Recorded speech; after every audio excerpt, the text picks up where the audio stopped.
Welcome. We're going to focus on the pelvic floor, and we're going to start by taking the legs a little bit wider and letting your toes turn out. Adapt. Anything to suit you. So if it doesn't feel comfy, just adapt. We're going to start with having a little bend in the knees and waking up the feet, because we want to feel that we can both release down with the pelvic floor and let it engage automatically. So we want to not always go clenching and holding, but get some variability and responsiveness. So see, can you lift and lower your heels a few times? If that's a bit tricky, just do a little bit of bouncing on one side or the other. It's just kind of measuring what's going to work for you in your body. And then on the one side, rock to the inner and the outer foot as much as your ankle and your knee and your hip will allow. And then the same on the other side, just rocking in and out. Good, come up to standing tall. Let yourself breathe in and let your arms lift up. And then exhale, bring your hands in through the center. And then just feel that your breath and your pelvic floor are going to be moving in sync. So in this position, we're nice and broad. If you're exhausted, sit on a chair and have your legs opening in the same way. And feel that when you're inhaling, your diaphragm is descending. And as it's descending, it's sending a downward signal to the pelvic floor. Just have a little bounce around or sit on the chair and rock a little. And feel like you're allowed to not grip, you're allowed to not clench, you're allowed to not let go, and let your shoulders just get involved, let your jaw get involved, have a little jaw wobble or stretch. Good, then we're going to go inwardly with the hips, so let's go on that left side. Feel like your pelvis is staying still, your hip is turning. So all of these pelvic floor muscles and outer hip muscles, they all have a role in helping the pelvic floor be responsive. So we want them to be lengthening out as well as contracting in. One more, turning in and out at each hip. And then heel toe in a little bit closer so that it's less tiring for the legs. And just press down into your feet. So you could bend your knees a little. Feel like you're pressing the floor away. And as you do so, let your quads come on. So let your thigh muscles be working. And imagine your tailbone has an anchor on it. So that anchor is gently drawing down towards the earth a little bit, but again, without having to hike up massively on the pelvic floor. So sometimes we're just in this habit of gripping in with the abdomen or pelvic floor. See if you can let that soften a little and come back to that awareness of the breath, gently coming and going. Good. From here, we're going to take a forward fold to come down to the ground. So have some bricks or props if you prefer, or hands onto the wall. If you're not comfy with taking a full forward fold, take a half forward fold. We can inhale, reach up, and then take a forward fold, any way that works for you. We're going to get the hands to the floor, so you might want to step back or step wider. Just give yourself space for the abdomen, space for anything that needs a bit of space. Push well in your hands so that you feel like you're lifting up to your sit bones. If it's too exhausting, have your arms forward and your knees down. Good. And then take your feet quite wide, so a bit wider than the mat, or your knees wide if your knees are down. And when the pelvis is inverted like this, it's harder to grip on with the pelvic floor. So we're kind of in the anti-gripping strategy right now. And let your hips lift high and feel like your sitting bones are lifting high. Let your breath just come and go freely. And then when you feel it's the right time for you, let your knees come all the way down. Come to sitting in any kind of position that works for you. Use cushions or whatever you want. Sitting in a way that feels comfortable. And we're going to get some movement around the diaphragm. And again, invite the pelvic floor muscles to soften and release.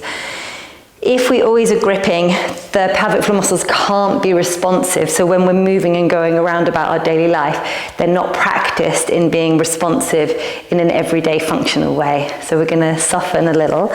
So you might want your hands around the lower ribs. And then as you're breathing in, feel again how the diaphragm muscles just softening down. And how that's allowed to resonate down to the pelvic bowl, to the pelvic floor muscles. So instead of focusing on the uplift, just focus on the inhalation, broadening the diaphragm and descending. And how that can send a little message to soften down. Once the muscles are able to lengthen and release and soften down, they will simultaneously get better at contracting and lifting up. Good, and then we're going to sit up onto a little bit of height, so sitting onto a blanket, or you can go on the floor if that suits you. And we're going to do some hip mobility work. So legs are open, and then we're going to drop, first of all, the right leg over to the right, so let that knee go till you get a stretch, and then go in and down with your left leg as far as that will go. Good, then we're going to lift up with the left leg. Use your hands for support if you want, a little bit further behind might be easier. Otherwise, arms in front if you're feeling steady. And once you feel that stretch across the legs, go with the second leg. And then come across. So you're making a little bit of torsion, bit of traction between the legs as they go. Stretching on the one side. And then letting follow through. Stretching on the second side. And then follow through. Hands for support as much as you want. Good. And then we're going to lean forward, if that feels possible, over this hip. It's a little bit like a pigeon pose in yoga. Start to lead with the back leg till you get a good stretch. When you can't go further, start to follow through with the both legs. Lean if you've got a bit of space. You can use your hands or be arms free. Coming up, joining in with the other leg till you get lots of breath. Lean if that's manageable for you. This angle between the legs doesn't matter. Have it closer if it feels less comfy, because really we're looking at the work all around the hips and in the pelvic floor. Last time, calming down one side then the other, leaning as much as is comfortable. And coming back in through to center, and then let your legs lengthen out. And the hamstrings or the adductors are often tight here, so sit as high as you need to. Have your knees bent if you want to. Good. And we're going to just imagine the breath dropping down through the pelvis and pelvic bowl. So as the diaphragm descends, just descends a couple centimeters, and it sends that signal down to soften. Let that happen. When you exhale, there's a little rebound, but focus more on that lengthening during the inhale. The breath dropping down. The vagus nerve travels all the way down through the body, through to the pelvis, so we're actually getting this information that it's okay to relax, quite possibly. Feeling into that. Yeah, really good. And then we're going to come so that we're in tabletop position. Hands, knees. Hands under the shoulders, and we're going to get a little bit more detailed in the awareness of the pelvic floor. So we're going to let the tail lift up and pull the shoulder blades down so the chest is looking forward, taking a breath in, and then we're going to initiate our exhalation as if the tailbone is pulling down first towards the pubis. And notice how that gets more engagement, more contraction in the pelvic floor. Then push in the hands and let your spine round. And then we'll go the other way. We're going to let go of that and let the pelvic floor broaden as the tailbone lifts. Take a breath in. You might want a few breaths there. Take as many as you want. And then when you're ready with an exhale, pull down with the tailbone. And see if you can move from the lower back first. So you're slowly walking your way up through the spine, moving up through the spine with your awareness.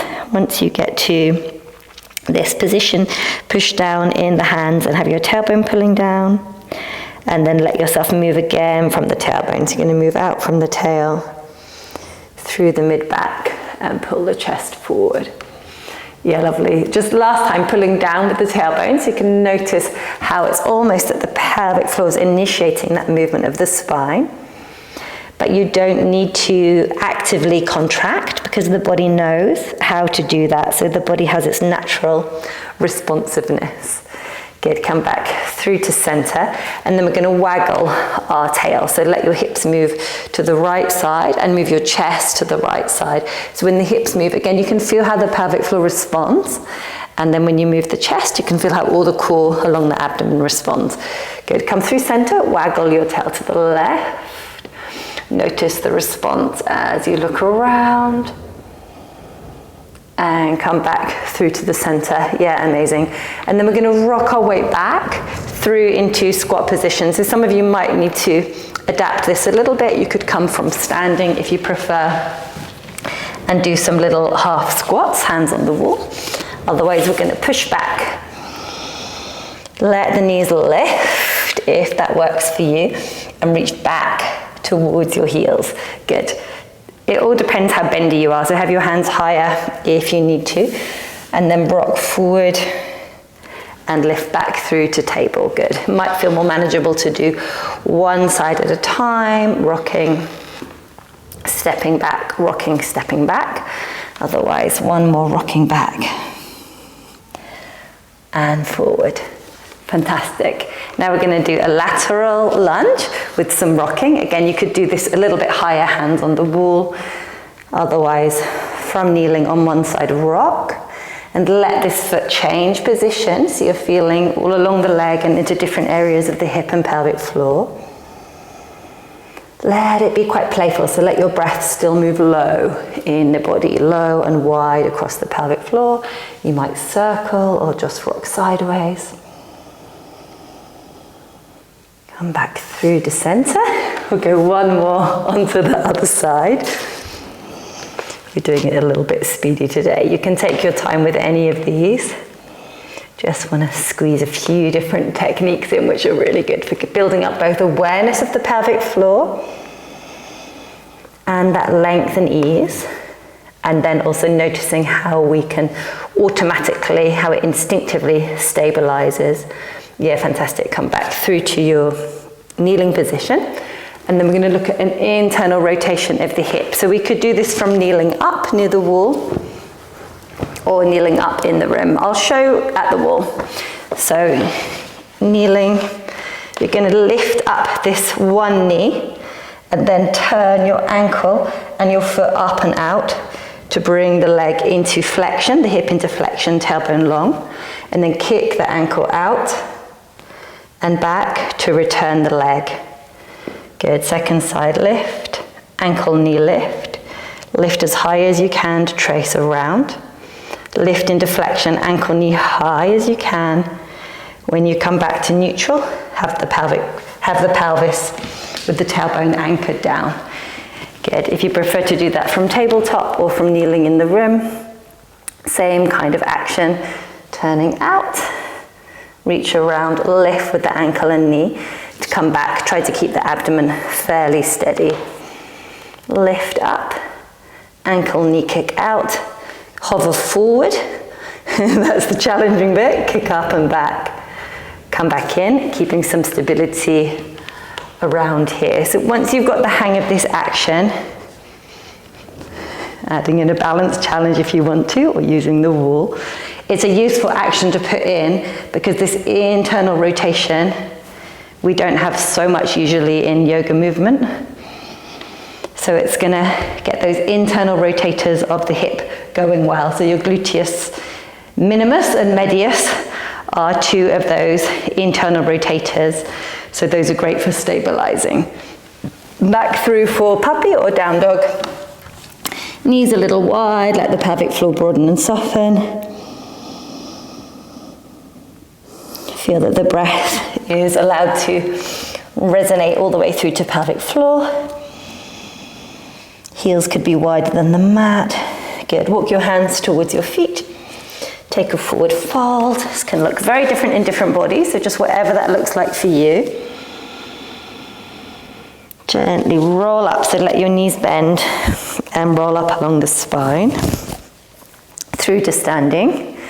And now we're going to notice a little bit of responsiveness in the pelvic floor. So we're going to have feet pressing into the earth, tailbone towards the earth, pick up with your right leg, and then step it forward and just land down. You can step as long as you want to, as long a stride as you want.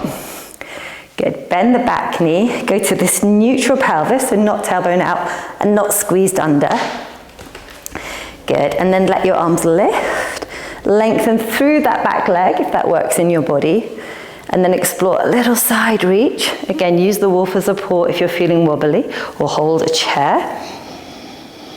Good, pull the shoulder blades down, good. And just see if you can move around and notice that actually those core muscles, without you clenching, they do their job. They kick in and they do their thing. Try have a little twist. This could also all be done with the knee down. Fantastic. Then we will lower that knee if it's not already. And I want you to imagine this heel, front heel, back knee, pulling in towards each other on the diagonal. And notice how that again gives you this uplift, this contraction in the pelvic floor, really steady. Good, lift again, just step back. So get a bit of oomph going on, step back, and notice that your body again is able to respond. Second side, lift the knee, long stride forward, as long as it's comfy for you. Good, get yourself somewhere that you can reach. Drop through that back knee. So you're going to neutral pelvis, even if the back leg doesn't want to straighten fully. So we're getting into those hip flexor muscles now. Good. Have a wobble. Notice how your muscles are there just to respond when you need them to, that you don't need to consciously manage the body. The body manages itself. Put the back knee down. Drive knee and heel towards each other, and that's going to give you this co-contraction, the muscles working together to stabilize, but still let your breath come and go freely. Yeah, fantastic. Lovely, releasing out from there. Come through to standing once more, get your step back going on. Bit of energy to get back to where you were. Fantastic. We're going to close with legs up the wall. So you can have your cushion or blanket for the wall. And if you prefer not to come all the way in at the wall, we will lie with the legs open and supported, something like this, with the knees open and a blanket under the head. Otherwise, we're going to be exploring the same kind of shape, but at the wall. Either one is fantastic and a great way to just notice that we're allowed to let go of any habitual gripping in the body. Some people like a cushion under the pelvis or a blanket, whichever works for you. If you're trying to get in near the wall and you're not familiar, make sure you leave space for any tummies or breast tissue that might be kind of in the way. So move yourself away a little bit if you need to, and then walk the legs up as you swing the body down. It can take a little while to get there. Good. Support under the neck, but not too bunched up around the head. And then let your legs draw open and your feet come down. Anything like this. And shoulder blades tuck under. Go for a bit of softening around your jaw. Maybe massage the eyebrow center or over the eyebrows. Visualize that the diaphragm muscle, which forms a sheath all across the middle of the body, moves down with the in-breath, and let it move. Let those ribs get really spongy in their movement, really responsive. So that sends a little downward information towards the pelvic floor with each in-breath. As you exhale, you could even imagine that the descending carries on. So there continues to be a descending and a softening. So when we're resting, we'll be consciously softening for a few breaths and then just letting go. But when we're active, we're noticing that the pelvic floor responds and letting it respond and trying to move away from this habitual holding or gripping if there is. So that gripping might be around the abdomen or around the pelvic floor. We have, all of us, internalized so many messages of what the body's meant to look like, how it's meant to perform. So it takes a little bit of retraining the mind just for a few moments to let the softening happen, to let go in some way.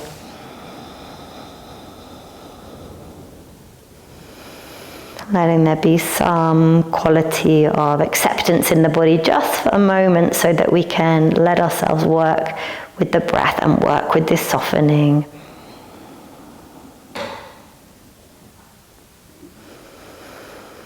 And jaw, tongue, eyes soft.